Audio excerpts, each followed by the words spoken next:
نحمده ونصلي ونسلم على رسوله الكريم أما بعد فأعوذ بالله من الشيطان الرجيم بسم الله الرحمن الرحيم رب اشرح لي صدري ويسر لي أمري واحلل عقدة من لساني يفقهوا قولي اللهم فقهنا في الدين وعلمنا التأويل آمین یا رب العالمین۔ سورہ الانبیاء ہے، مکی صورت ہے، اس کے 7 رکوعات ہیں۔ پارہ نمبر 17 سورہ الانبیاء، پہلے رکوع کی تلاوت سنتے ہیں۔ بسم الله الرحمن الرحيم اقترب للناس حسابهم وهم في غفلة معرضون ما يأتيهم من ذكر من ربهم محدث إلا استمعوه وهم يلعبون لاهية قلوبهم وأسروا النجوى الذين ظلموا هل هذا إلا بشر مثلكم أفتأتون السحر وأنتم تبصرون قال ربي يعلم القول في السماء والأرض وهو السميع العليم بل قالوا أضغاث أحلام بل افتراه بل هو شاعر فليأتنا بآية كما أرسل الأولون ما آمنت قبلهم من قرية أهلكناها أفهم يؤمنون وما أرسلنا قبلك إلا رجالا نوحي إليهم فاسألوا أهل الذكر إن كنتم لا تعلمون وما جعلناهم جسدا لا يأكلون الطعام وما كانوا خالدين ثم صدقناهم الوعد فأنجيناهم ومن نشاء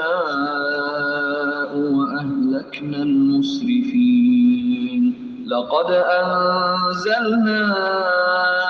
إليكم كتابا فيه ذكركم أفلا تعقلون شروع اللہ کے نام سے جو بہت مہربان نہایت رحم والا ہے۔ لوگوں کے حساب کا وقت قریب آ گیا، پھر بھی وہ بے خبری میں منہ پھیرے ہوئے ہیں۔ وقت حساب سے مراد قیامت ہے، جو ہر گھڑی قریب سے قریب تر ہو رہی ہے، اور ہر وہ چیز جو آنے والی ہے قریب ہے،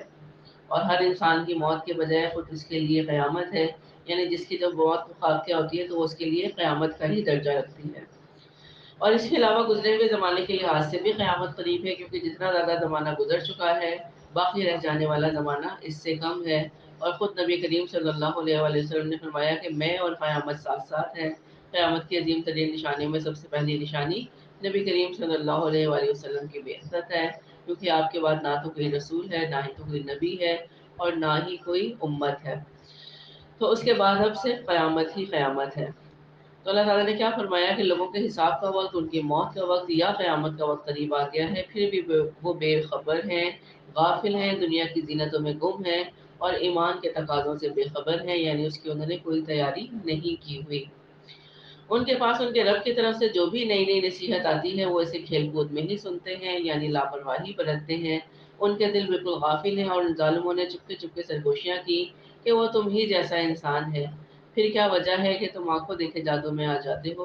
یہ وہی اعتراضات ہیں جو نبی کریم صلی اللہ علیہ وآلہ وسلم کے اوپر لگائے گئے۔ پیغمبر نے کہا کہ میرا پروردگار ہر اس بات کو جو زمین و آسمان میں ہے بخوبی جانتا ہے، یعنی جتنی بھی سازشیں تم لوگ کرتے ہو یا جو بھی الزامات تم دھرتے ہو، ان سب کو اللہ تعالیٰ بخوبی جانتا ہے، کیونکہ وہ بہت ہی سننے والا اور جاننے والا ہے۔ اور صرف اتنا ہی نہیں کہ صرف نبی کریم صلی اللہ علیہ وسلم پر الزام ہو، بلکہ قرآن کے بارے میں بھی وہ یہ کہتے ہیں کہ یہ قرآن بڑا گندہ خوابوں کا ایک مجموعہ ہے، یا بلکہ اس نے اسے از خود گھڑ لیا ہے۔ بلکہ یہ شاعر ہے، ورنہ ہمارے سامنے یہ کوئی ایسی نشانی لائے جیسا کہ پہلے پیغمبر بھیجے گئے تھے۔ وہی حسب منشا معجزے کا مطالبہ کہ قوم کے کہنے کے اوپر جو قوم معجزے کا مطالبہ کر رہی ہے اس طرح کا معجزہ لے کر ہے۔ اللہ تعالیٰ فرماتے ہیں کہ ان سے پہلے جتنی بستیاں ہم نے اجاڑی سب ایمان سے خالی تھی، تو کیا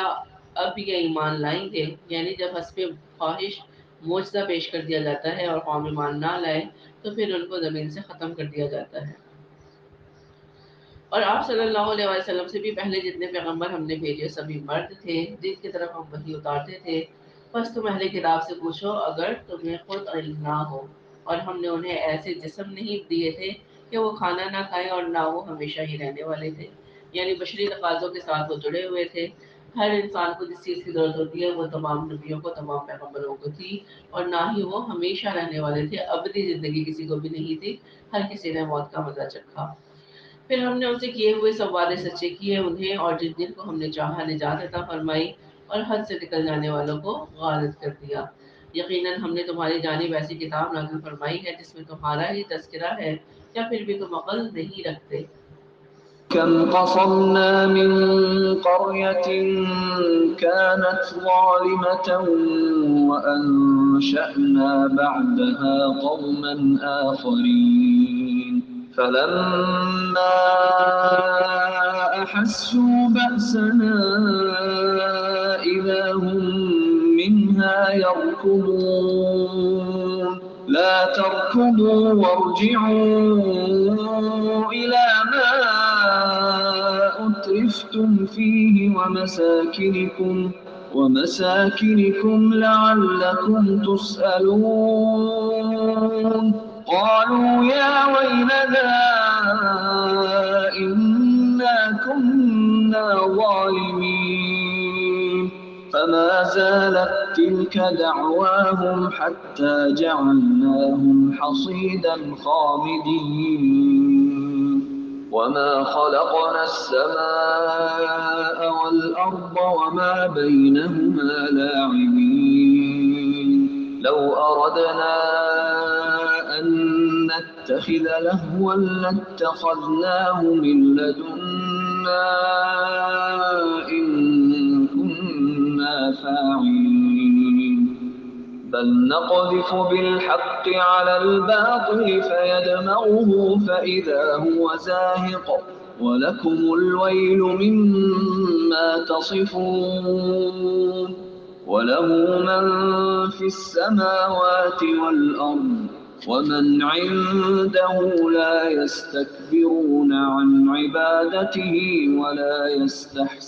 يستحسرون يسبحون الليل والنهار لا يفترون أم اتخذوا آلهة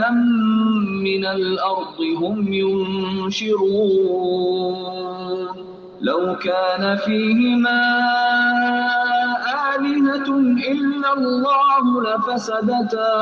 فسبحان الله رب العرش عما يصفون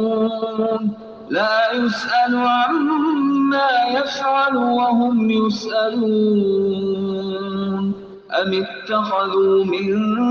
دونه آلهة قل هاتوا برهانكم هذا ذكر من معي وذكر من قبلي بل أكثرهم لا يعلمون الحق فهم معرضون وما أرسلنا من قبلك من رسول إلا نوحي إليه أنه لا إله إلا أنا فاعبدون وقالوا اتخذ الرحمن ولدا سبحانه بل عباد مكرمون لا يسبقونه بالقول وهم بأمره يعملون يعلم ما بين أيديهم وما خلفهم ولا يشفعون إلا لمن ارتضى وهم من خشيته مشفقون ومن يقل منهم إني إله من دونه فذلك نجزيه جهنم كذلك نجزي الظالمين. اور بہت سی بستیاں ہم نے تباہ کر دی جو ظالم تھی، اور ان کے بعد ہم نے دوسری قوم کو پیدا کر دیا. جب انہوں نے ہمارے عذاب کا احساس کر لیا تو اس سے بھاگنے لگے، یعنی حواس کے ذریعے انہوں نے عذاب کو جب جان لیا، انہوں نے عذاب کے آثار کو دیکھ لیا یا بجلی کی کڑک سن لی تو اس سے بچنے کے لیے بھاگنے لگے. اللہ نے فرمایا بھاگ دوڑ نہ کرو، اور جہاں تمہیں آسودگی دی گئی تھی وہیں واپس لوٹو اور اپنے مکان کی طرف جاؤ تاکہ تم سے سوال تو کر لیا جائے. یعنی جن آسائشوں میں ڈوب کر تم نے اللہ کی نافرمانی کی ان کے بارے میں تم سے پوچھ گچھ کی جائے گی.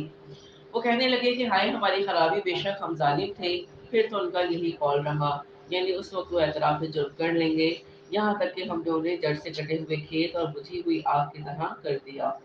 ہم نے آسمان اور زمین اور ان کے درمیان کی چیزوں کو طنز اور مذاق کھیلتے ہوئے نہیں بنایا. یعنی اللہ تعالیٰ فرماتے ہیں کہ ہم نے اپنے پاس ہی سے کچھ چیزیں اگر کھیل کے لیے بنانی ہوتی تو ہم یوں ہی بنا لیتے اگر ہم کھیل تماشے کا ارادہ کرتے. یعنی اتنی لمبی چوڑی کائنات بنانے کی اور پھر اس میں ذی روح اور ذی شعور مخلوقات بنانے کی کیا ضرورت تھی؟ اور اللہ تعالیٰ کی ذات کے ساتھ کوئی بیکار کام متصف نہیں ہے، اللہ ایسے کاموں سے پاک ہے.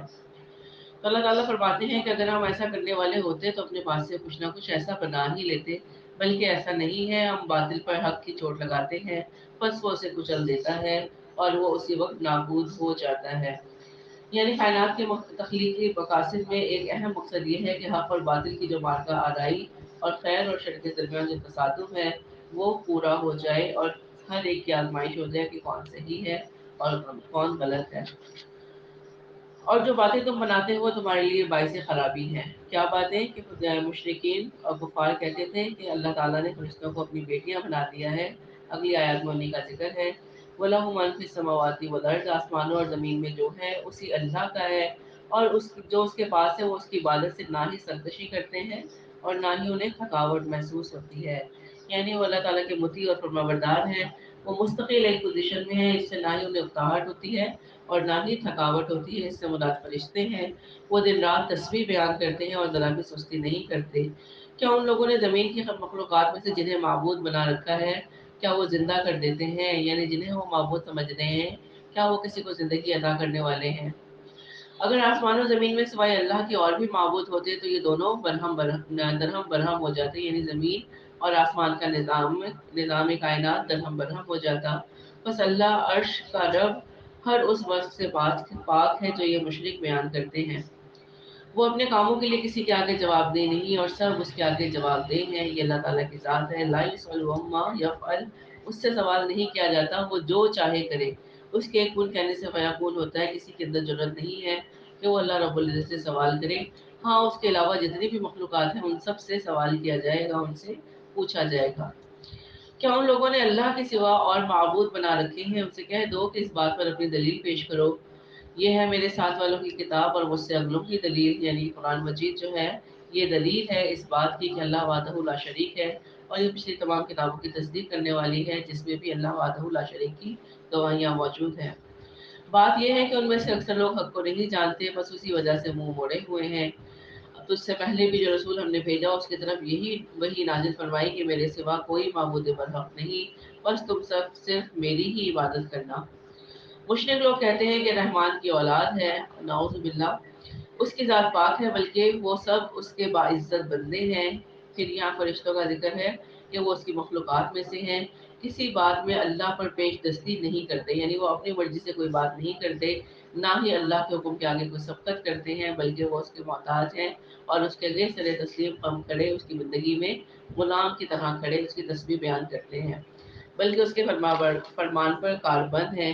وہ ان کے آگے پیچھے کے تمام امور سے واقف ہے. وہ کسی کی بھی سفارش نہیں کرتے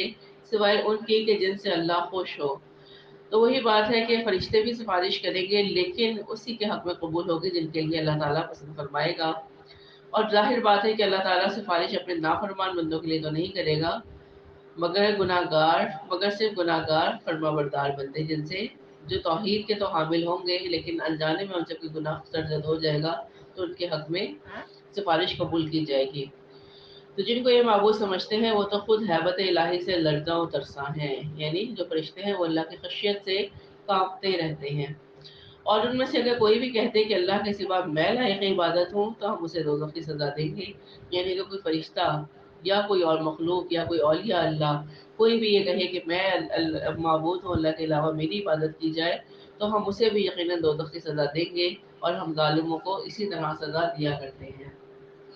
أولم ير الذين كفروا أن السماوات والأرض كانتا رتقا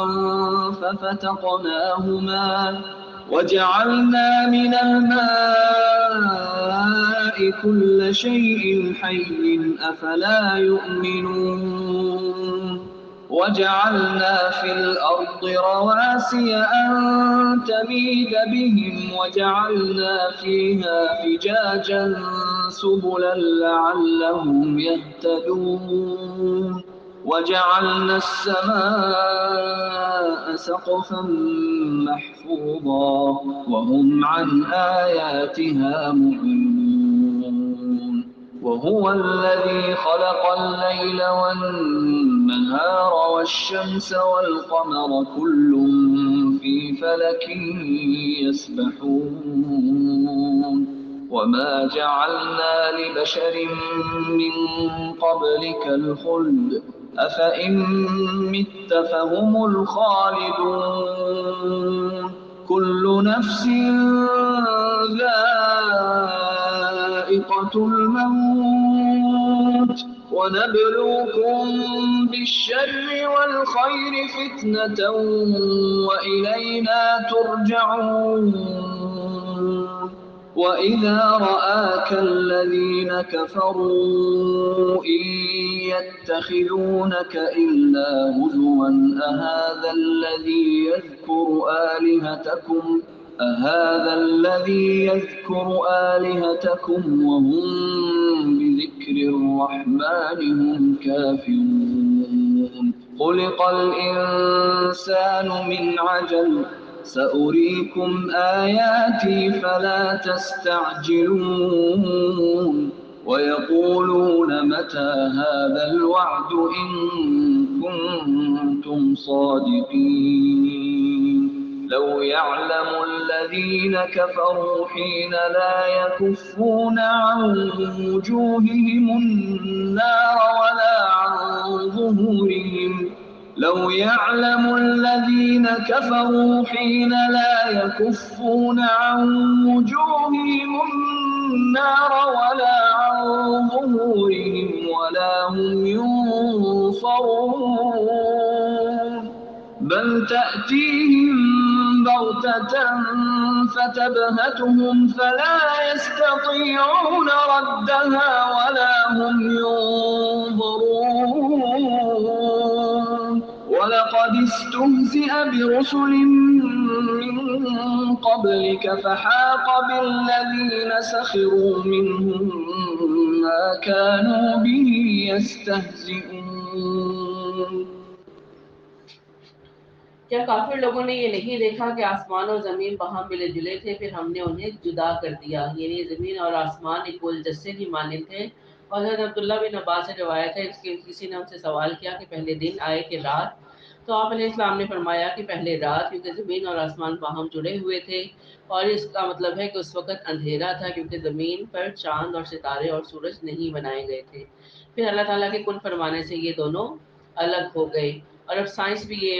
پروف کرتی ہے کہ جو دنیا کا وجود ہے وہ ایک دھماکے کے ذریعے سے ہوا ہے، اور اس دھماکے کی ہی بنیاد پر زمین اور آسمان جدا ہوئے۔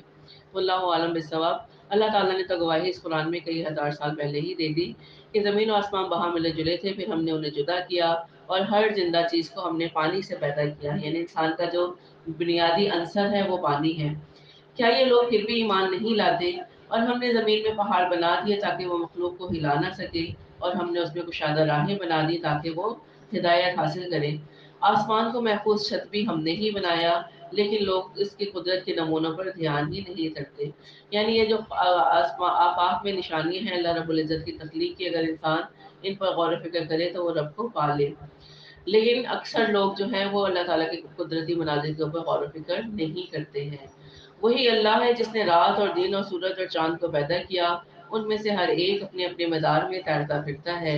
آپ سے پہلے کسی انسان کو بھی ہم نے ہمیشگی کی زندگی نہیں دی، کیا اگر آپ مر گئے تو کیا وہ ہمیشہ کے لیے زندہ رہ جائیں گے؟ تو یہ کفار کے جواب میں ہے کہ جو نبی کریم صلی اللہ علیہ وسلم کی بابت کہتے تھے کہ ایک دن تو اسے مر ہی جانا ہے، اللہ تعالیٰ نے فرمایا تو موت تو ہر انسان کو آنی ہے، اور اس اصول سے یقیناً محمد رسول اللہ صلی اللہ علیہ وآلہ وسلم بھی مستثنا نہیں، کیونکہ وہ بھی انسان ہی ہیں، اور ہم نے کسی بھی انسان کے لیے دوام اور ہمیشگی نہیں رکھی۔ لیکن کیا یہ بات کہنے والے خود نہیں مریں گے؟ مرنا تو ہر کسی کو ہی ہے۔ تو اللہ تعالیٰ یہی فرماتے ہیں کہ کیا اگر آپ مر گئے تو کیا یہ جو آپ کے بارے میں اعتراض کر رہے ہیں یہ ہمیشہ ہی رہ جائیں گے؟ ہر جاندار موت کا مزہ چکھنے والا ہے۔ ہم بطریق امتحان میں سے ہر ایک کو برائی اور بھلائی میں مبتلا کرتے ہیں، کبھی فکر و فاقہ، خوشحالی اور تمنگری اور فقری میں تنگ دستی میں مبتلا کر کے ہر ایک کی آزمائش ہو رہی ہے، اور پھر تم سب کو ہماری ہی طرف لوٹ کے آنا ہے۔ یہ منکرین جب بھی آپ کو دیکھتے ہیں تو آپ کو مذاق ہی اڑاتے ہیں، کیا یہی ہے وہ جو تمہارے معبودوں کا ذکر برائی سے کرتا ہے اور خود ہی رحمان کی یاد کے بالکل ہی منکر ہیں؟ انسان جلد باز مخلوق ہے، اور میں تمہیں اپنی نشانیاں ابھی بھی دکھاؤں گا، تم مجھ سے جلدی نہ کرو، یعنی جس عذاب کی تم طلب کرتے ہو اس کے آثار جلدی تم پر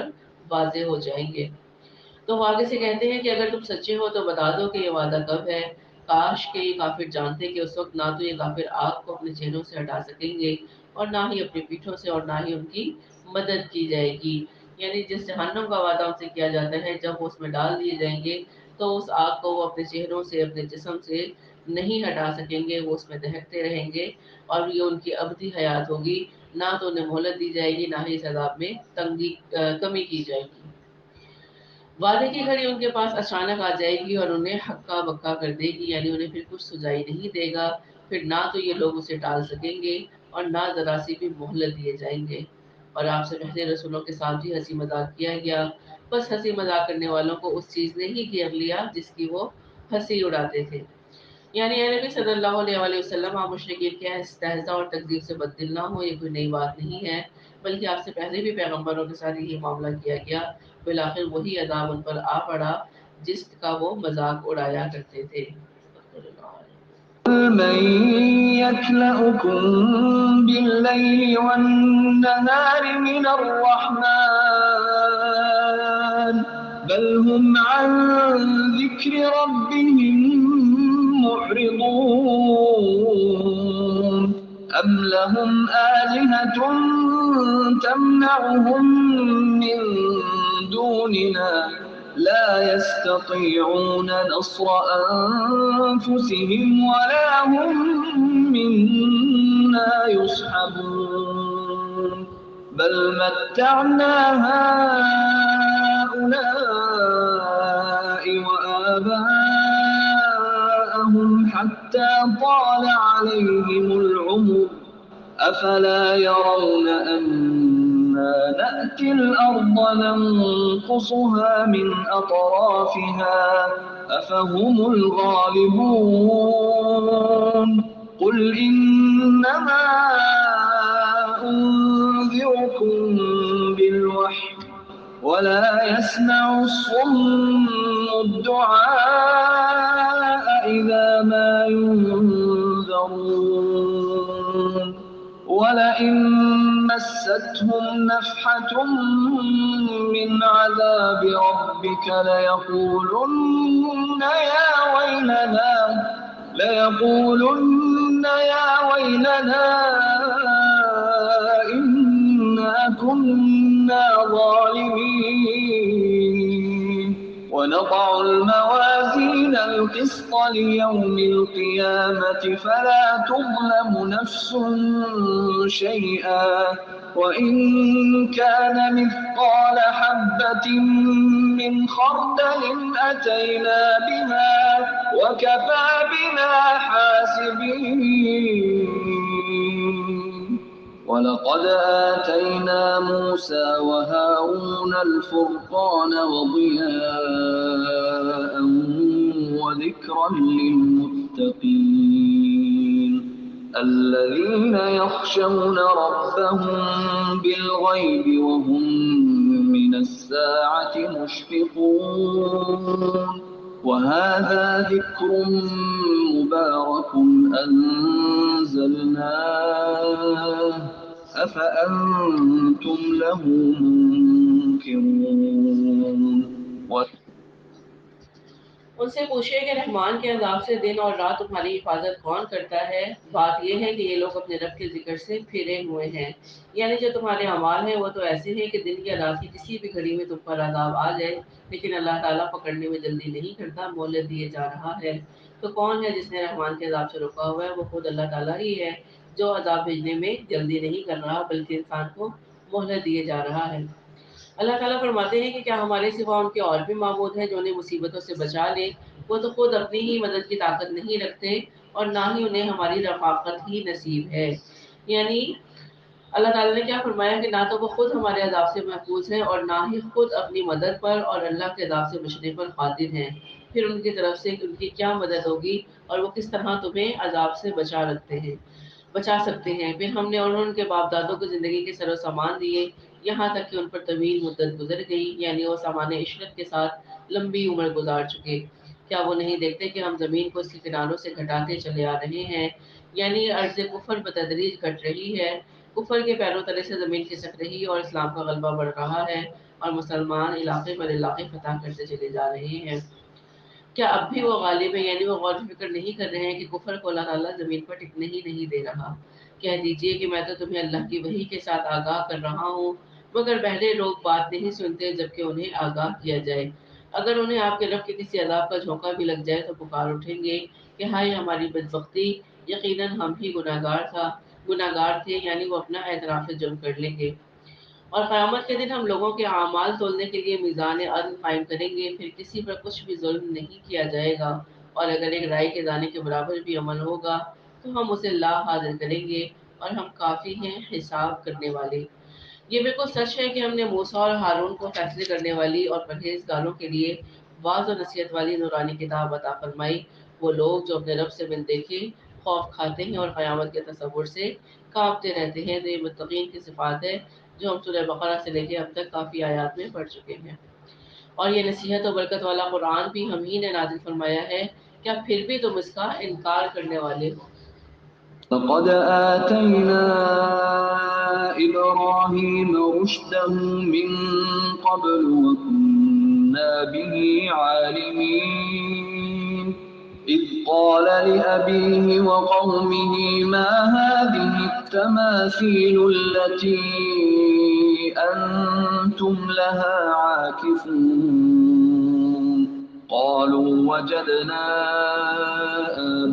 آباءنا لها عابدين قال لقد كنتم أنتم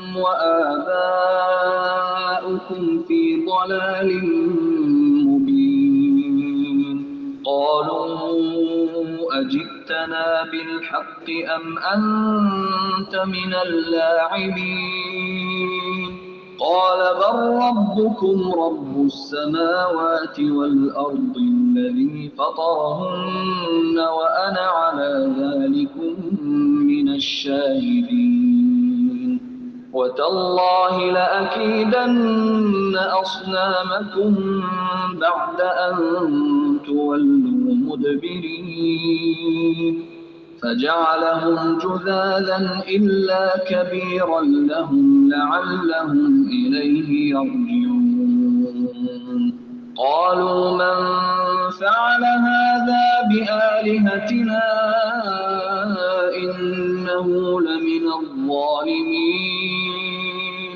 قالوا سمعنا فتى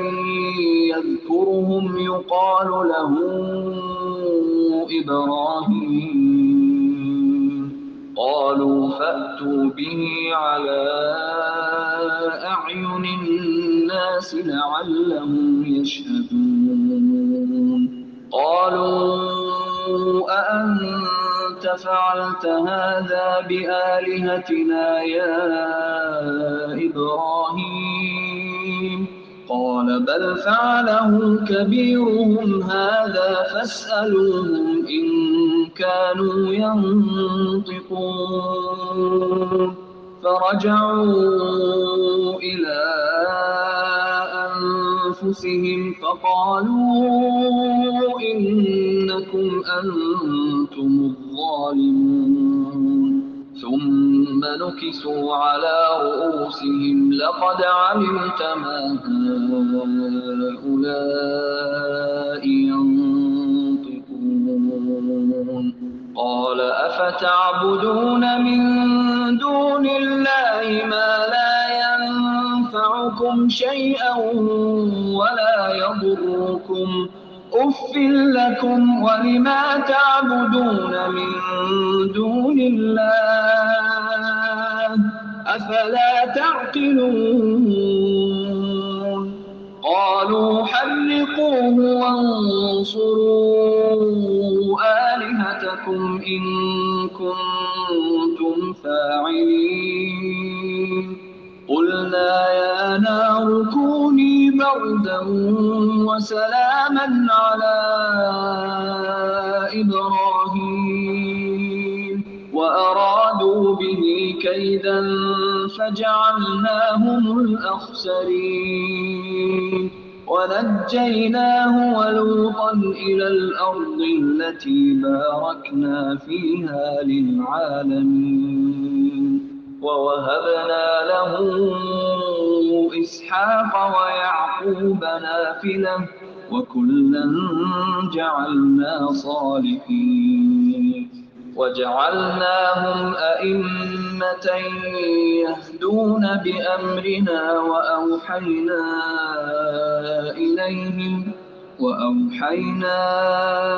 إليهم فعل الخيرات وإقام الصلاة وإيتاء الزكاة وكانوا لنا عابدين ولوطا آتيناه حكما وعلما ونجيناه من القرية التي كانت تعمل الخبائث إنهم كانوا قوم سوء فاسقين وأدخلناه في رحمتنا إنه من الصالحين یقیناً ہم نے اس سے پہلے ابراہیم کو اس کی سمجھ بوجھ بخشی تھی، یعنی اللہ تعالیٰ نے ان کو نبوت سے قبل ہی ہوشمندی عطا کی تھی اور ہم اس کے احوال سے بخوبی واقف تھے۔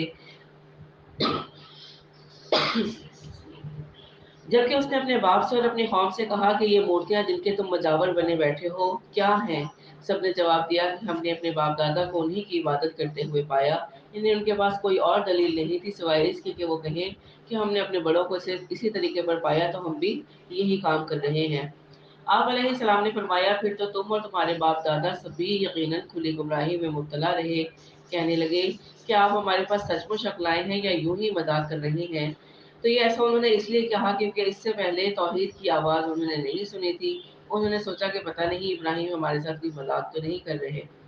آپ علیہ السلام نے فرمایا نہیں، در حقیقت تم سب کا پروردگار تو وہ ہے جو آسمان اور زمین کا مالک ہے، جس نے انہیں پیدا کیا ہے، میں تو اسی بات کا گواہ اور قائل ہوں، اور اللہ کی قسم میں تمہارے معبودوں کے ساتھ جب تم علیحدہ پیٹ پھیر کر چل دو گے ایک چال چلوں گا۔ تو یہ ابراہیم علیہ السلام نے اپنے دل میں عزم کیا اور بعض کو مخاطب کر کے کہا، بعض مفسرین کہتے ہیں کہ آہستہ آواز میں کہا جسے بعض لوگوں نے سن لیا تھا، واللہ عالم۔ تو یہ وہ عملی صحیح تھی جس کا ارادہ حضرت ابراہیم علیہ السلام نے اپنے دل میں کیا، اور پھر کیا کیا، جب میلے والے دن سب لوگ چلے گئے گاؤں سے۔ ایک دن میلہ ہوتا تھا جہاں پہ سب گاؤں والے اپنے معبودوں کے آگے چڑھاوے چڑھا کر چلے جاتے تھے، گاؤں میں کوئی موجود نہیں ہوتا تھا۔ تو اس دن ابراہیم علیہ السلام نے موقع غنیمت جان کر ان تمام بتوں کے ٹکڑے کر دیے اور صرف بڑے بت کو چھوڑ دیا، یہ بھی اس لیے کہ وہ اس کی طرف لوٹے یا رجوع کرنے والے ہو جائیں۔ کہنے لگے جب لوگ واپس آئے تو انہوں نے اپنے جب معبودوں کو ٹوٹا ہوا دیکھا تو کہنے لگے کہ ہمارے خداؤں کے ساتھ ہی کس نے کیا ہے؟ جس نے ایسا کیا ہے ایسا شخص تو یقیناً ظالموں میں سے ہے۔ تو ان میں سے ایک شخص نے کہا کہ ہم نے ایک نوجوان کو ان کا تذکرہ کرتے ہوئے سنا تھا جسے ابراہیم کہا جاتا ہے، یعنی آیت نمبر 57 میں جو ذکر آیا تھا اس کے بارے میں ایک دو دن نوجوانوں نے گواہی دی کہ ایک آدمی ہے جس کا نام ابراہیم ہے، اس نے اپنے ایک ایسے ارادے کا اظہار کیا تھا۔ سب نے کہا اچھا اسے مجمع میں لوگوں کے نگاہوں کے سامنے لے آؤ تاکہ سب اس کو دیکھ لیں، حجت تمام ہو جائے، سب کے اوپر واضح ہو جائے کہ یہی شخص مجرم ہے۔ جب یہ سارا منظر ہو گیا، ابراہیم علیہ السلام قوم کے آگے آئے تو کہنے لگے، اے ابراہیم، کیا تو نے ہمارے ہی خداؤں کے ساتھ یہ حرکت کی ہے؟ آپ علیہ السلام نے جواب دیا، بلکہ اس کام کو ان کے بڑے نے کیا ہے، تم اپنے خداؤں سے ہی پوچھ لو اگر یہ بولتے چالتے ہوں۔ یعنی آپ نے تمام چھوٹے بتوں کے ٹکڑے کر کے بڑا کلہاڑا جو ہے وہ سب سے بڑے بت کے کندھے پہ ڈال دیا اور کہا کہ اس سے پوچھو کیونکہ اس کے کندھے پہ ہی کلہاڑا پڑا ہوا ہے۔ تو یہ لوگ اپنے جی میں سوچنے لگے اور کہنے لگے، واقعی تم تو ظالم ہو۔ اپنے جی میں سوچنے لگے سے مراد انہوں نے جب توجہ کی کہ یہ تو بول ہی نہیں سکتے تو ہم ان سے گواہی کیسے طلب کریں۔ لیکن پھر ساتھ ہی حق کی بات پر جب انہوں نے لبیک نہیں کہا تو انہوں نے حضرت ابراہیم علیہ السلام کو ہی ظالم کر دیا اور پھر اپنے سروں کے بل اوندھے ہو گئے، یعنی حق سے پھر گئے اور کہنے لگے کہ یہ تو تمہیں معلوم ہے کہ یہ بولنے چالنے والے نہیں ہیں۔ حضرت ابراہیم علیہ السلام نے اسی وقت فرمایا، افسوس، کیا تم اللہ کے علاوہ ان کی عبادت کرتے ہو جو نہ تو تمہیں کوئی نقصان پہنچا سکتے ہیں اور نہ ہی نقصان، اور وہ خود اپنی مدد کرنے پر قادر نہیں ہے۔ تو ہے تم پر اور ان پر جن کی تم اللہ کے سوا عبادت کرتے ہو، کیا تمہیں اتنی سی بھی عقل نہیں؟ پھر قوم کے سردار کہنے لگے کہ اسے جلا دو اور اپنے خدا کی مدد کرو اگر تمہیں کچھ کرنا ہی ہے۔ تو ان کے جملے میں ہی یہ بات ثابت تھی کہ وہ معبود برحق نہیں ہے، کیونکہ جسے مدد کی ضرورت ہے وہ خدا نہیں ہو سکتا۔ ہم نے فرما دیا، یہ اللہ تعالیٰ کا کلام ہے آگ کے بارے میں، یہ آگ جلائے گی جس کی تفصیل آگے صورتوں میں آئے گی کہ کچھ مہینے تک اس آگ کو بھڑکایا جاتا رہا اور اس کی لپٹیں آسمان جتنی ہو گئیں، آسمان سے باتیں کرنے لگی۔ جب منجیک میں ڈال کر حضرت ابراہیم کو علیہ السلام کو اس میں ڈالا گیا تو اللہ تعالیٰ نے فرمایا آگ سے کہ اے آگ تو ٹھنڈی ہو جا اور ابراہیم کے لیے سلامتی اور آرام کی چیز بن جاؤ۔ تو آپ کو حکم دیا گیا کہ ٹھنڈی ہونے کے ساتھ ساتھ سلامتی بھی بن جا۔ علماء کرام کہتے ہیں کہ اگر اللہ تعالیٰ ٹھنڈی کے ساتھ سلامتی نہ فرماتا تو اس کی ٹھنڈک ابراہیم علیہ السلام کے لیے ناقابل برداشت ہوتی اور اس سے انہیں تکلیف پہنچتی۔ تو نہ صرف آگ ٹھنڈی ہوئی بلکہ اتنی ٹھنڈی ہوئی کہ جس سے انہیں کوئی نقصان نہیں پہنچا۔ اللہ تعالیٰ فرماتے ہیں کہ گو انہوں نے ابراہیم علیہ السلام کو برا چاہا لیکن ہم نے ان کی تمام تدبیروں کو ناکام کر دیا اور ہم ابراہیم اور لوط کو بچا کر اس سرزمین کی طرف لے چلے جسے ہم نے تمام جہان والوں کے لیے برکت رکھی تھی۔ اس سے مراد ملک شام ہے جسے شادابی اور پھلوں اور نہروں کی کثرت نیز انبیاء کا مسکن ہونے کے لحاظ سے بابرکت کہا گیا ہے۔ اور ہم نے اسے اسحاق عطا فرمائے اور یعقوب اس پر مزید، اور ہر ایک کو ہم نے صالح بنایا۔ یعنی اسحاق علیہ السلام کے بعد یعقوب علیہ السلام اور پھر یعقوب علیہ السلام سے یوسف علیہ السلام، اس طرح اللہ تعالیٰ نے ہر ایک کو صالح بنایا اور ہم نے انہیں امام بنا دیا کہ ہمارے حکم سے لوگوں کی رہبری کریں، اور ہم نے ان کی طرف نیک کاموں کے کرنے اور نمازوں کے قائم رکھنے اور زکوٰۃ دینے کی وحی کی، اور وہ سب کے سب ہمارے عبادت گزار بندے تھے۔ اور ہم نے لوط کو بھی حکم اور علم دیا اور اسے اس بستی سے نجات دی جہاں کے لوگ گندے کاموں میں مبتلا تھے اور وہ تھے بھی بدترین گناہگار، اور ہم نے لوط کو اپنی رحمت میں داخل کر لیا، بے شک وہ صالحین میں سے تھا، نیکوکار لوگوں میں سے تھا۔ ونوحا إذ نادى من قبل فاستجبنا له فنجيناه وأهله من الكرب العظيم ونصرناه من القوم الذين كذبوا بآياتنا إنهم كانوا قوم سوء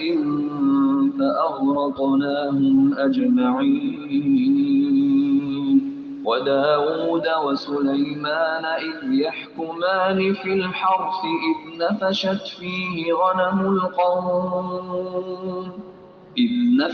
فيه غنم القوم وكنا لحكمهم شاهدين ففهمناها سليمان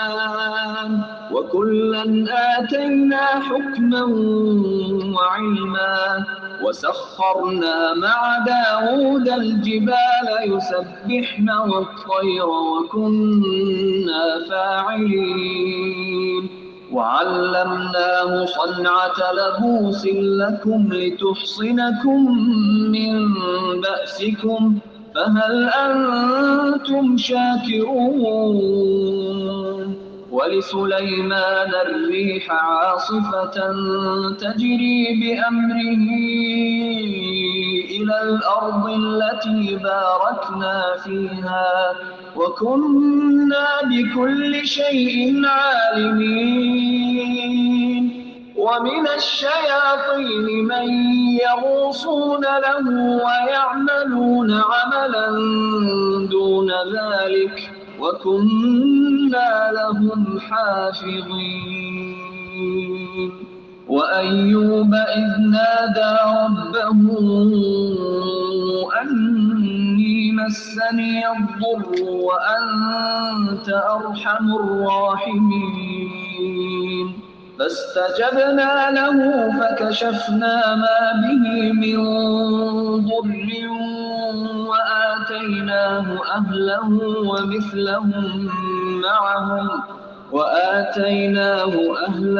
ومثلهم معهم رحمة من عندنا وذكرى للعابدين وإسماعيل وإدريس وذا الكفل كل من الصابرين وأدخلناهم في رحمتنا إنهم من الصالحين وذا النون إذ ذهب مغاضبا فظن أن لن نقدر عليه فنادى في الظلمات أن لا إله إلا أنت سبحانك إني كنت من الظالمين فاستجبنا له ونجيناه من الغم وكذلك ننجي المؤمنين وزكريا إذ نادى ربه رب لا تذرني فردا وأنت خير الوارثين فاستجبنا له ووهبنا له يحيى وأصلحنا له زوجه إنهم كانوا يسارعون في الخيرات ويدعوننا رغبا ورهبا وكانوا لنا خاشعين والتي أحصنت فرجها فنفخنا فيها من روحنا وجعلناها وابنها آية للعالمين إن هذه أمتكم أمة واحدة وأنا ربكم فاعبدون وتقطعوا أمرهم بينهم كل إلينا راجعون. نوح کے اس وقت کو یاد کیجیے جبکہ اس نے اس سے پہلے دعا کی اور ہم نے اس کی دعا قبول فرمائی اور اسے اور اس کے گھر والوں کو بڑے کرب سے نجات دی اور جو لوگ ہماری آیتوں کو جھٹلا رہے تھے ان کے مقابلے میں ہم نے اس کی مدد کی یقیناً وہ برے لوگ تھے بس ہم نے ان سب کو ڈبو دیا. اور داؤد اور سلیمان کو یاد کیجیے جبکہ وہ کھیت کے معاملہ میں فیصلہ کر رہے تھے کہ کچھ لوگوں کی بکریاں رات کو اس میں چڑھ چک گئی تھیں اور ان کے فیصلے میں ہم موجود تھے اور ہم نے اس کا صحیح فیصلہ سلیمان کو سمجھا دیا. مفسرین نے قصہ اس طرح بیان فرمایا ہے کہ ایک شخص کی بکریاں دوسرے شخص کے کھیت میں رات کو جا گھسی اور اس کی کھیتی چڑھ چک گئی. حضرت داؤد علیہ السلام نے جو پیغمبر ہونے کے ساتھ ساتھ حکمران بھی تھے فیصلہ دیا کہ بکریاں کھیت والا لے لے تاکہ اس کے نقصان کی تلافی ہو جائے. حضرت سلیمان علیہ السلام جو اس وقت دربار میں موجود تھے انہوں نے اس فیصلے سے اختلاف کیا اور یہ فیصلہ دیا کہ بکریاں کچھ عرصے کے لیے کھیت کے مالک کو دے دی جائیں تاکہ وہ ان سے فائدہ اٹھا لے اور جو بکریوں کا مالک ہے وہ کھیت میں کھیتی باڑی کرے اس کی آبپاشی کرے تاکہ جب تک کہ کھیت واپس درست اپنی حالت میں نہ آ جائے اور جب کھیت اپنے اصلی مقام پہ پہنچ جائے تو کھیتی کھیت والے کو دے دی جائے اور بکریاں بکری والے کو دے دی جائے. اس میں فائدہ یہ ہوگا کہ دونوں اپنے اپنے مال سے محروم نہیں ہوں گے. تو یہ ایک بہترین فیصلہ تھا جو اللہ تعالیٰ نے سلیمان علیہ السلام کے ذریعے سے کروایا. ہاں ہر ایک کو ہم نے حکم اور علم دے رکھا تھا اور داؤد کے تابع ہم نے پہاڑ کر دیے تھے جو تسبیح کرتے تھے اور پرندے بھی اور ہم ہی کرنے والے تھے اور ہم نے اسے تمہارے لیے لباس بنانے کی کاریگری سکھائی تاکہ لڑائی کے ضرورت سے تمہارا بچاؤ کرے یعنی ذرے بنائے تاکہ جنگ کے وقت وہ تمہارے حفاظت کر سکے تاکہ تم شکر گزار بنو اور ہم نے تند و تیز ہوا کو سلیمان کے تابع کر دیا جو اس کے فرمان کے مطابق اس زمین کی طرف چلتی تھی جہاں ہم نے برکت دے رکھی تھی، اور ہم ہر چیز سے باخبر اور دانا ہیں۔ اسی طرح بہت سے شیاطین بھی ہم نے اس کے تابع کیے تھے، یعنی سلیمان علیہ السلام کے تابع بہت سے شیاطین اور جنات بھی تھے جو اس کے فرمان سے قوتیں لگاتے تھے اور اس کے سوا بھی بہت سے کام کرتے تھے، اور ان کے نگہبان ہم ہی تھے۔ اس کی تفصیل بھی انشاءاللہ تعالیٰ آگے سورہ نمل میں آئے گی۔ اور ایوب علیہ السلام کی اس حالت کو یاد کرو جبکہ اس نے اپنے پروردگار کو پکارا کہ مجھے یہ بیماری لگ گئی ہے اور تو رحم کرنے والوں میں سب سے بڑھ کر رحم کرنے والا ہے۔ تو اللہ تعالیٰ نے بطور آزمائش ان سے سب نعمتیں چھین لی جو انہیں مال و دولت اور اولاد عطا کیے تھے، اور جسمانی صحت سے بھی محروم کر دیا اور وہ بیماریوں میں گھر گئے۔ کہا جاتا ہے کہ 18 سال کی آزمائشوں میں وہ مبتلا رہے، یعنی مال و دولت اور بیماری کی جو کیفیت تھی، مال و دولت کے چھن جانے اور بیماری کی کیفیت 18 سال تک رہی۔ اس کے بعد آپ نے بارگاہ الہی میں دعا کی، اور وہ دعا بھی انہوں نے کیوں کی؟ جب ان سے دو لوگ ملنے آئے، انہوں نے آڑ دلائی کہ پتہ نہیں ایوب سے کوئی غلطی سرزد ہو گئی ہے جس کی بنا پر ان کی پکڑ ہوئی ہے۔ اس آڑ دلانے کے بعد انہوں نے اللہ تعالیٰ سے دعا کی کہ انی مسنی الضر وانت ارحم الراحمین، کہ مجھے بیماری نے چھو لیا ہے اور تو سب سے بڑھ کر رحم کرنے والا ہے۔ فاستجبنا له فکشفنا ما به من ضر، اور ہم نے اس کی سن لی اور جو دکھ اسے تھا اسے دور کر دیا اور اس کو اہل و عیال عطا فرمائے، بلکہ اپنی خاص مہربانی سے ان کے ساتھ ویسے ہی، اور یعنی جو اہل و عیال ان سے چھین لیے تو نے وہ بھی لوٹائے اور مزید بھی عطا کیا تاکہ سچے بندوں کے لیے یہ سبب نصیحت ہو۔ اور اسماعیل اور ادریس اور ذوالکفل یہ سب صابر لوگ تھے اور ہم نے انہیں اپنی رحمت میں داخل کر لیا، یہ سب لوگ نیک تھے۔ اور مچھلی والے کو یاد کرو جب وہ غصے سے چل دیا اور خیال کیا کہ ہم اسے پکڑ نہ سکیں گے، بالآخر وہ اندھیروں کے اندر سے پکار اٹھا کہ الہی تیرے سوا کوئی معبود نہیں، تو پاک ہے، بے شک میں ظالموں میں سے ہو گیا۔ تو مچھلی والے سے مراد حضرت یونس علیہ السلام ہے جو اپنی قوم سے ناراض ہو کر اور انہیں عذاب الہی کی دھمکی دے کر اللہ کے حکم کے بغیر ہی وہاں سے چل دیے تھے، جس پر اللہ نے ان کی گرفت فرمائی۔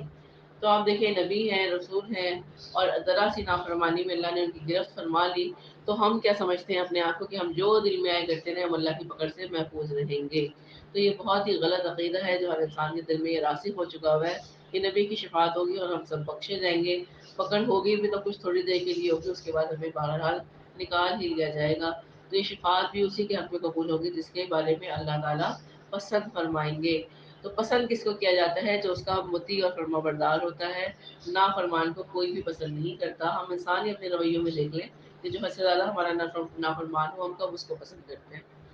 تو اللہ تعالیٰ بھی عزت اس کے حق میں ہی فرمائیں گے جس کو وہ پسند فرمائیں گے۔ تو یہاں حضرت یونس علیہ السلام کا ذکر ہے کہ جب وہ نکل گئے اپنی بستی سے تو اللہ تعالیٰ نے ان کی گرفت فرمائی اور انہیں مچھلی کا لقمہ بنا دیا، اور اس کی کچھ تفصیل ہم سورہ یونس میں پڑھائے ہیں اور مزید آگے سورہ صافات میں آئے گی۔ اور پھر وہ اندھیروں پہ گھر گئے، ایک رات کا اندھیرا، سمندر کا اندھیرا اور پھر مچھلی کے پیٹ کا اندھیرا، اور پھر وہاں پہ انہوں نے اللہ کی تسبیح بیان کی اور کیا فرمایا؟ لا الہ الا انت سبحانک انی کنت من الظالمین۔ حدیث میں آتا ہے کہ نبی کریم صلی اللہ علیہ وسلم نے فرمایا کہ جس مسلمان نے بھی ان الفاظ کے ساتھ کسی معاملے کے لیے دعا کی تو اللہ تعالیٰ نے اسے قبول فرما لیا، کیونکہ اللہ تعالیٰ خود گواہی دے رہے ہیں فاستجبنا له ونجیناہ من الغم، کہ ہم نے اس کی پکار کو سن لیا اور انہیں غم سے نجات دی، اور ہم نے ایمان والوں کو اسی طرح بچا لیا کرتے ہیں۔ اور زکریا کو یاد کرو جب اس نے اپنے رب سے دعا کی کہ میرے پروردگار مجھے تنہا نہ چھوڑ اور تو سب سے بہتر وارث ہے، تو ہم نے اس کی دعا کو قبول فرما کر اسے یحییٰ عطا فرمائے۔ اس کی تفصیل بھی ہم سورۃ طٰہٰ میں ابھی پڑھ کے آئے ہیں، اور اس کی بیوی کو اس کے لیے درست کر دیا، یعنی کہ جو ان کا بانجھ پن تھا وہ اللہ رب العزت نے ختم کر دیا۔ یہ لوگ نیک کاموں کی طرف جلدی کرتے تھے اور ہمیں امید اور خوف سے پکارتے تھے اور ہمارے سامنے عاجزی کرنے والے تھے، اور وہ پاک دامن عورت جس نے اپنی عصمت کی حفاظت کی، بس ہم نے اس کے اندر اپنی روح سے پھونکا اور خود اسے اور اس کے لڑکے کو تمام جہان والوں کے لیے نشانی بنا دیا۔ یہ تمہاری امت ہے جو حقیقت میں ایک ہی امت ہے۔ تو امت سے مراد یہاں دین یا ملت ہے، یعنی تمہارا دین یا تمہاری ملت ایک ہی ہے، اور وہ دین ہے دین توحید جس کی دعوت تمام انبیاء نے دی، اور ملت اسلام ہے جو تمام انبیاء کی ملت رہی۔ جس طرح نبی کریم صلی اللہ علیہ وآلہ وسلم نے فرمایا کہ ہم انبیاء کی جماعت اولاد اللات میں سے ہیں، ہمارا دین ایک ہی ہے۔ تو اللاتی بھائی انہیں کہتے ہیں جن کا باپ تو ایک ہوتا ہے، مائیں الگ ہوتی ہیں، اور چونکہ سب نبی حضرت ابراہیم علیہ السلام کی اولاد میں سے ہیں، اس لیے نبی کریم صلی اللہ علیہ وسلم نے فرمایا کہ ہم تمام انبیاء کرام اولاد اللات میں سے ہیں۔ تو اللہ تعالیٰ نے کیا فرمایا کہ تمہاری امت یہ ایک ہی امت ہے، جو جن لوگوں کا ذکر کیا جا رہا ہے یہ بھی توحید کے، خالص توحید کے پیروکار تھے، اور ان کا بھی طریقہ وہی ہے جو اسلام میں آج بھی موجود ہے، اور میں تم سب کا پروردگار ہوں، بس تم میری ہی عبادت کرو۔ مگر لوگوں نے آپس میں اپنے دین میں فرقے بندیاں کر لی، اور سب کے سب ہماری طرف ہی لوٹنے والے ہیں، یعنی دین توحید اور عبادت رب کو چھوڑ کر مختلف گروہوں اور گروہوں میں بٹ گئے۔ تو ایک گروہ تو مشرکین اور کفار کا ہو گیا، اور انبیاء اور رسول کے ماننے والے بھی گروہ میں بن گئے، کوئی یہودی ہو گیا، کوئی نصرانی ہو گیا، اور خود بدقسمتی سے یہ فرقہ بندیاں آج امت محمدی میں بھی موجود ہیں۔ تو اللہ تعالیٰ نے کیا فرمایا کہ سب کو ہماری طرف ہی لوٹ کر آنا ہے۔ تو جو فرقہ بندی انہوں نے کی ہے آپس میں اختلاف کی وجہ سے، اللہ تعالیٰ ان کے اختلافات کا فیصلہ قیامت کے دن فرما دیں گے۔ فمن يعمل من الصالحات وهو مؤمن فلا كفران لسعيه وإنا له كاتبون وحرام على قرية أهلكناها أنهم لا يرجعون حتى إذا فتحت يأجوج ومأجوج وهم من كل حدب ينسلون واقترب الوعد الحق فإذا هي شاخصة أبصار الذين كفروا يا ويلنا قد كنا في غفلة من هذا بل كنا ظالمين إنكم وما تعبدون من دون الله حصب جهنم أنتم لها واردون لو كان هؤلاء آلهة ما وردوها وكل فيها خالدون لهم فيها زفير وهم فيها لا يسمعون إن الذين سبقت لهم منا الحسنى أولئك عنها مبعدون لا يسمعون حسيسها وهم فيما اشتهت أنفسهم خالدون لا يحزنهم الفزع الأكبر وتتلقاهم الملائكة هذا يومكم الذي كنتم توعدون يوم نطوي السماء كطي السجل للكتب كما بدأنا أول خلق نعيده وعدا علينا إنا كنا فاعلين ولقد كتبنا في الزبور من بعد الذكر أن الأرض يرثها عبادي الصالحون إن في هذا لبلاغا لقوم عابدين وما أرسلناك إلا رحمة للعالمين قل إنما يوحى إلي أنما إلهكم إله واحد فهل أنتم مسلمون فإن تولوا فقل آذنتكم على سواء وإن أدري أقريب أم بعيد ما توعدون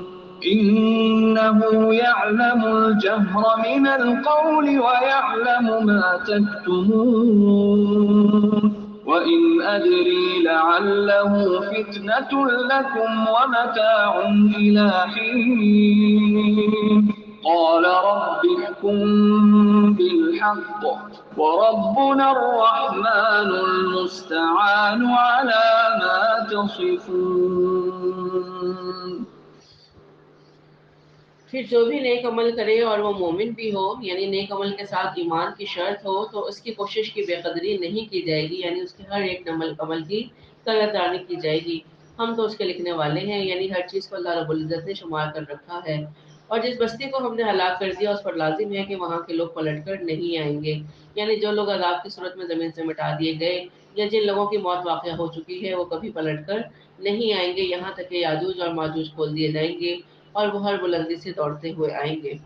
تو یاجوج ماجوج کی تفصیل بھی ہم سورہ کہف میں پڑھ چکے ہیں۔ حضرت عیسیٰ کی موجودگی میں قیامت کے قریب ان کا ظہور ہوگا اور وہ اتنی تیزی اور کثرت سے ہر طرف پھیل جائیں گے کہ ہر اونچی جگہ سے دوڑتے ہوئے محسوس ہوں گے۔ ان کی فساد انگیزیوں اور شرارتوں سے اہل ایمان سخت پریشان ہوں گے، حتیٰ کہ حضرت عیسیٰ علیہ السلام اہل ایمان کو ساتھ لے کر کوہ طور پر پناہ گزین ہو جائیں گے۔ پھر حضرت عیسیٰ علیہ السلام کی بددعا سے یہ ہلاک ہوں گے۔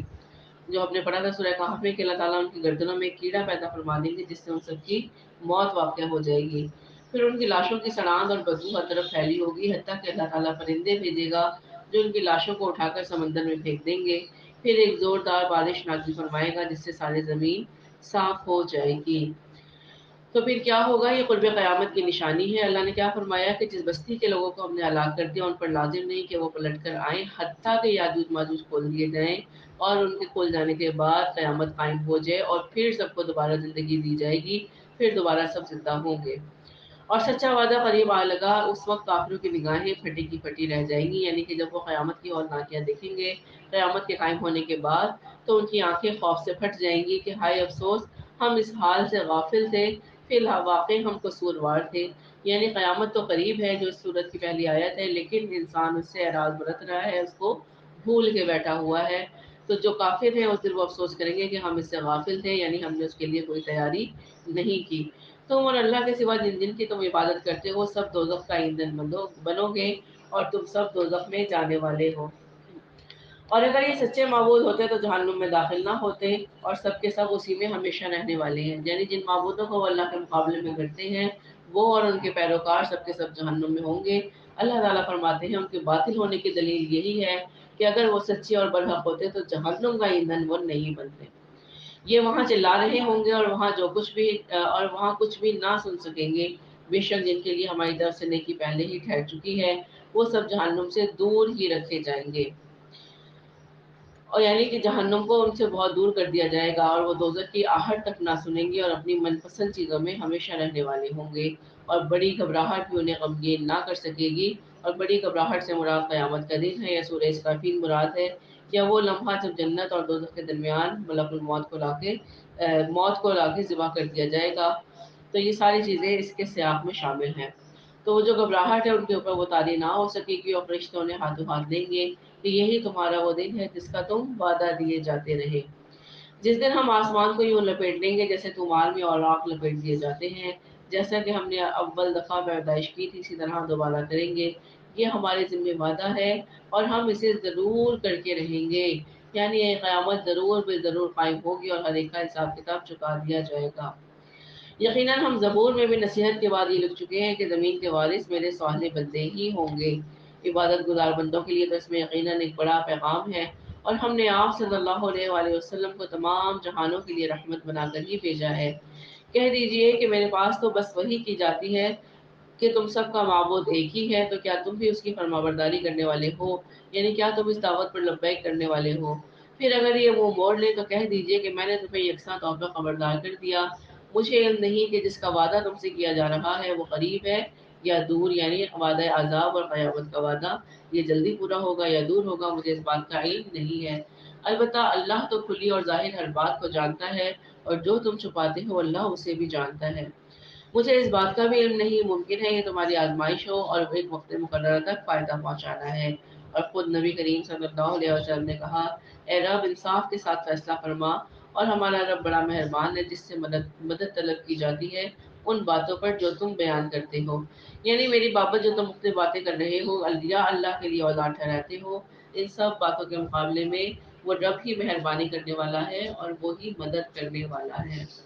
تو اللہ تعالیٰ نے قیامت کے دن کی ہولناکیاں بیان کر دی ہیں۔ اللہ تعالیٰ سے دعا ہے کہ وہ ہمیں اس دنیا کی شر سے حفاظت عطا فرمائے اور ہمیں اس بڑے دن کی تیاری کرنے کی توفیق عطا فرمائے، آمین یا رب العالمین۔ وآخر دعوانا الحمد للہ رب العالمین۔ ربنا تقبل منا انک انت السمیع العلیم وتب علینا انک انت التواب الرحیم، آمین یا رب العالمین۔